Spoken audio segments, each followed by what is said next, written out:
ಅರಳಿಕಟ್ಟೆ ಹತ್ರ ಇರುವಂಥ ಒಂದು ಬಸ್ ಸ್ಟ್ಯಾಂಡಲ್ಲಿ ಒಂದು ಮೃತದೇಹ ಪತ್ತೆ ಆಗಿರುತ್ತೆ. ಅದರಲ್ಲಿ ಯಾರೋ ದುಷ್ಕರ್ಮಿಗಳು ಒಂದು ಕಲ್ಲನ್ನು ತಲೆ ಮೇಲೆ ಎತ್ತಾಕಿ ಅವ್ರನ್ನ ಮರ್ಡರ್ ಮಾಡಿರ್ತಾರೆ ಅಂತ ತಿಳಿದು ಬರುತ್ತೆ.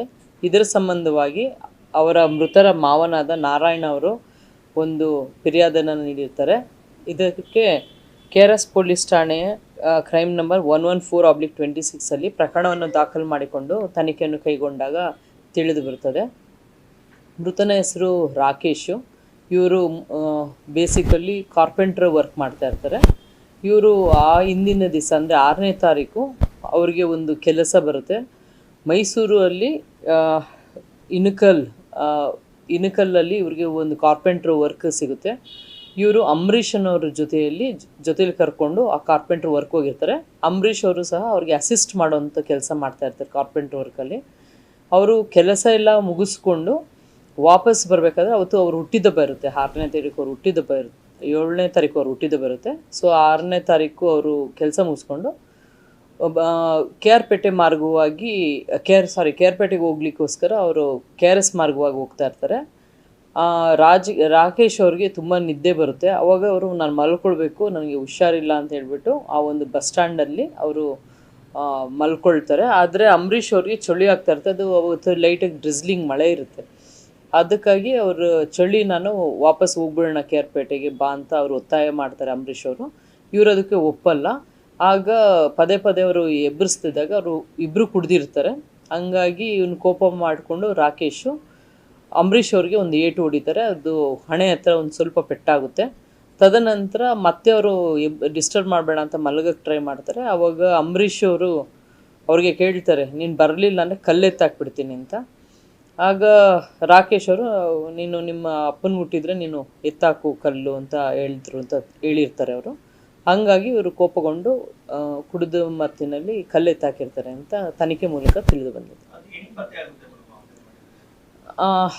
ಅದು ಆ್ಯಕ್ಚುಲಿ ಅವ್ರು ಏನು ಇದು ಮಾಡಿದ್ದಾರೆ, ಇದು ಡಾಗ್ ಸ್ಕ್ವಾಡು, ಫಿಂಗರ್ ಪ್ರಿಂಟ್ಸು ಅದೆಲ್ಲನೂ ಇದು ಮಾಡುತ್ತೆ. ಇವ್ರ ಜೊತೆ ಹೋಗಿರೋರು ಇವರೇ ಇರ್ತಾರೆ. ಯಾಕೆಂದರೆ ಅಂಬರೀಷ್ ಎಲ್ಲ ಒಂದು CC ಕ್ಯಾಮ್ರಾ ಚೆಕ್ ಮಾಡಿದಾಗ ಎಲ್ಲನೂ ನಾವು ವೆರಿಫೈ ಮಾಡಿದಾಗ ರಾಕೇಶ್ ಜೊತೆ ಹೋಗಿರೋರು ಒಬ್ಬರೇ ಇರ್ತಾರೆ, ಅಂಬರೀಷ್ ಅಂತ. ಫಸ್ಟ್ ಇವರು ಅಂಬರೀಷ್ ಅವರು ಬೇರೆ ಥರ ಒಂದು ಕತೆ ಕಟ್ಟಿ ಹೇಳಲಿಕ್ಕೆ ಸ್ಟಾರ್ಟ್ ಮಾಡ್ತಾರೆ. ಅವರು ಈ ಇನ್ಸಿಡೆಂಟ್ ಆದಮೇಲೆ ಬಸ್ ಹತ್ಕೊಂಡು ಹೊರಟೋಗಿರ್ತಾರೆ ಅಕ್ಕಿ ಹೆಬ್ಬಾಳಿಗೆ. ಅಕ್ಕಿ ಹೆಬ್ಬಾಳಿಂದ ಅವ್ರನ್ನ ಕರೆಸಿ ಅವ್ರನ್ನ ವಿಚಾರಣೆ ಸಮಯದಲ್ಲಿ ಒಂದು ಡಾಗ್ ಸ್ಕ್ವಾಡ್ ಹೋಗ್ಬಿಟ್ಟು ಅವ್ರಿಗೇನೆ ಇದು ಮಾಡುತ್ತೆ. ಅವ್ರದ್ದು ಮೈ ಮೇಲೆ ಬ್ಲಡ್ ಇರುತ್ತೆ, ಅಂದರೆ ಅವ್ರದ್ದು ಡ್ರೆಸ್ಸಲ್ಲಿ ಮತ್ತು ಸ್ಲಿಪ್ಪರಲ್ಲಿ ಎಲ್ಲನೂ ಬ್ಲಡ್ ಇರುತ್ತೆ. ಆಗ ಕೂಲಂಕುಷವಾಗಿ ವಿಚಾರಣೆ ಮಾಡಿದಾಗ ತಿಳಿದು ಬರ್ತದೆ ಈ ಒಂದು ಕೃತ್ಯನ ಅಂಬರೀಷ್ ಅವರೇ ಮಾಡಿರ್ತಾರೆ ಅಂತ.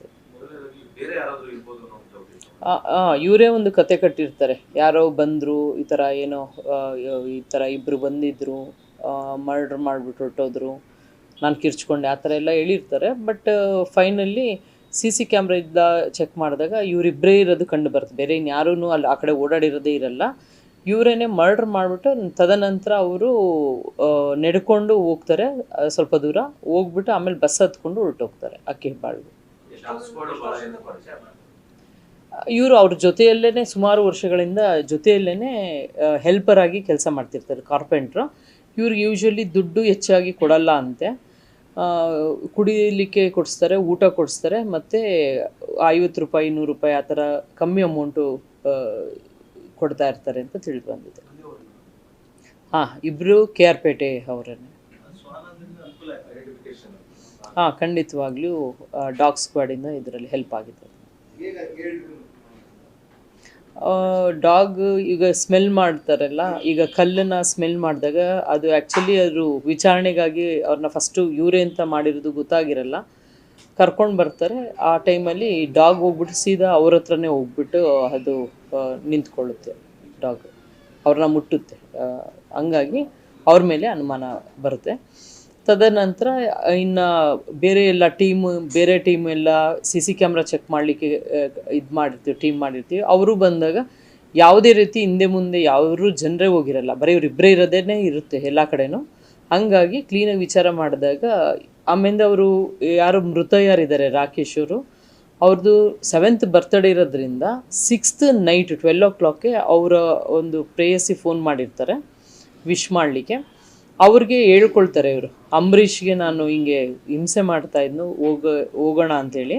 ನಾನು ಹೊಡೆದು ಬಿಟ್ಟೆ, ಪಾಪ ಹಣೆಗೆ ಪೆಟ್ಟಾಯಿತು, ನನ್ನ ತಂದೆ ವಯಸ್ಸವನು, ಆದರೆ ಅವನಿಗೆ ತಲೆಗೆ ಹೊಡೆದು ಬಿಟ್ಟೆ ನಾನು ಕೋಪ ಮಾಡಿಕೊಂಡು, ನಾನು ತಪ್ಪಿದೆ ಅಂತ ಹೇಳ್ಬಿಟ್ಟು ಅವ್ರ ಹೆಂಡ್ತಿಗೂ ಸಹ ಅವ್ರ ಪ್ರೇಯಸಿಗೂ ಸಹ ಅವ್ರು ಹೇಳ್ಕೊಂಡಿರ್ತಾರೆ ರಾಕೇಶ್. ಇಲ್ಲ, ಈಗ ಅವ್ರ ಕುಟುಂಬದವರು ಡೌಟ್ ವ್ಯಕ್ತಪಡಿಸಿದಲ್ಲ, ಅಂಬರೀಷನೇ ಆ ಥರ ಕತೆ ಕಟ್ಟಲಿಕ್ಕೆ ಟ್ರೈ ಮಾಡ್ತಾನೆ ಸ್ಟಾರ್ಟಿಂಗಲ್ಲಿ. ಬಟ್ ತದನಂತರ ಇದು ತಿಳಿದು ಬರುತ್ತೆ ಅವರೇ ಮಾಡಿರೋದು. ಕೊಲೆ ಮಾಡ್ಬೇಕನ್ನೋ ಉದ್ದೇಶ ಇಲ್ಲ. ಅವ್ರು ಒಟ್ಟಿಗೆ ಕೆಲ್ಸಕ್ಕೆ ಹೋಗಿರ್ತಾರೆ. ಅವತ್ತು ಊಟ ಕೊಡಿಸಲ್ಲ ಅವರು, ಜಾಸ್ತಿ ಊಟ ಎಲ್ಲ ಕುಡ್ದಾದ್ಮೇಲೆ ಇಬ್ಬರೂ ಮೈಸೂರಿನಲ್ಲೇ ತುಂಬ ಡ್ರಿಂಕ್ಸ್ ಮಾಡ್ತಾರೆ. ಮಾಡಿಬಿಟ್ಟು ಕೇರ್ಪೇಟೆಗೆ ಹೋಗೋಕ್ಕೆ ಬರ್ತಾರೆ. ಇವ್ರು ಬರ್ತಡೇ ಇರೋದ್ರಿಂದ ಫೋನ್ ಕಾಲ್ಸ್ ಬರ್ತದೆ ಅವರ ಇವ್ರದ್ದು ಲವರ್ದು. ಮಾತಾಡಿ ಅವರು ತದನಂತರ ಇವ್ರು ನಿದ್ದೆ ಬಂದರೆ ಇವರು ಯಾರಿಗೂ ಇದು ಮಾಡಲ್ವಂತೆ, ಡಿಸ್ಟರ್ಬ್ ಮಾಡಬಾರ್ದು ಅನ್ನೋದು ರಾಕೇಶ್ ಅವರ ಇದು ಆ ಥರ ಸ್ವಭಾವದವರಂತೆ. ನಿದ್ದೆ ಸಮಯದಲ್ಲಿ ಯಾರೂ ಡಿಸ್ಟರ್ಬ್ ಮಾಡಬಾರ್ದು ಅಂತ. ಹಂಗಾಗಿ ಅವ್ರು ಮಲ್ಕೊಳ್ತಾರೆ. ಇವನು ಚಳಿ ಇರ್ತದೆಲ್ಲ, ಸ್ವಲ್ಪ ಏಜ್ ಆಗಿರುತ್ತೆ ಅಂಬರೀಷ್ ಅವ್ರಿಗೆ. ಅವರು ಚಳಿ ತಡೀಲಿಕ್ಕಾಗದೆ ನಾನು ವಾಪಸ್ ಕರ್ಕೊಂಡು ಹೋಗು ಅಂತಾರೆ. ಮತ್ತು ಹೊಟ್ಟೆ ಹಸ್ತಿರ್ತದೆ. ಹಂಗಾಗಿ ಅವರು ಸಡನ್ನಾಗಿ ಇವರು ಹೇಳಿದ್ದಕ್ಕೆ ಕೋಪ ಮಾಡಿಕೊಂಡು ಕಲ್ಲೆತ್ತಾಕಿದ್ದಾರೆ ಕುಡಿದ ಮತ್ತಿನಲ್ಲಿ ಅಂತ ಅವರ ಹೇಳಿಕೆಯಿಂದ ತಿಳಿದು ಬಂದಿದೆ. ಕರ್ನಾಟಕ ನ್ಯೂಸ್ ಡಿಜಿಟಲ್ ಚಾನಲನ್ನು ಈಗಲೇ ಸಬ್ಸ್ಕ್ರೈಬ್ ಮಾಡಿ. ಧನ್ಯವಾದಗಳು.